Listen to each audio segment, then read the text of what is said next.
국민연금 얼마나 내고 얼마나 받는지 한 번쯤 궁금하셨을 겁니다.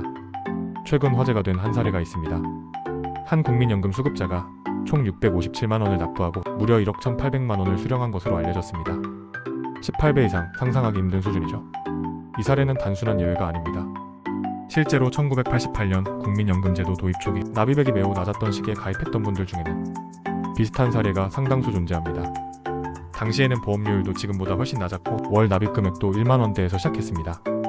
그리고 대부분 55세, 60세 사이에 수령을 시작해 20년 넘게 연금을 받고 있는 분들도 계시죠. 물론 이런 구조는 제도 초창기였기 때문에 가능했던 일이기도 합니다. 문제는 현재와 미래 세대에게 과연 이 구조가 공평한가입니다. 지금의 2030세대 그리고 4050대 가입자들은 매달 수십만 원씩 꾸준히 납부하고 있지만 향후 수령액은 오히려 줄어들 가능성이 있다는 우울한 전망이 나옵니다. 그 이유는 명확합니다. 고령화는 가속화되고 있고 출생률은 계속해서 떨어지며 연금을 내는 사람보다 받는 사람이 점점 많아지고 있기 때문입니다. 예전엔 한 명이 연금을 받을 때 45명이 연금을 납부했지만 현재는 2.2명, 그리고 2040년에는 한 명이 한 명을 부담해야 한다는 시뮬레이션도 나옵니다. 이런 구조에서는 현 세대가 낸 돈으로 기성세대에게 연금을 주고 정작 자신은 제대로 못 받을 수도 있는 이른바 받을 수 없는 연금이 될 수 있다는 우려가 커지고 있죠. 그래서 요즘에는 국민연금 믿고 노후 준비하면 안 된다는 말도 나옵니다. 하지만 국민연금은 여전히 강제 가입 제도입니다. 사업자나 근로자는 월급에서 빠져나가고 자영업자도 지역가입자로 의무 납부 대상이죠. 이제 사람들은 묻고 있습니다. 내가 낸 돈보다 적게 받을 거라면 이건 불공정한 거 아닌가요? 세대 간 역차별 아닙니까?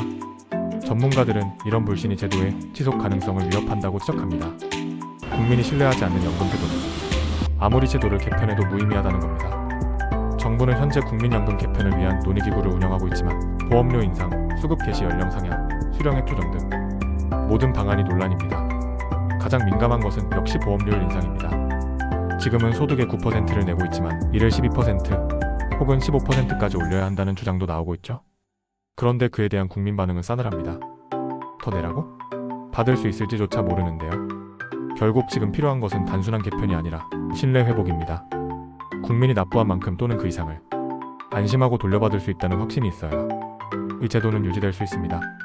국민연금은 단순한 돈 문제가 아닙니다. 세대 간 약속이고 국가의 책임입니다. 이제는 더 이상 미룰 수 없는 질문을 우리 모두에게 던져야 할 때입니다. 나는 그리고 내 아이는 국민연금을 받을 수 있을까?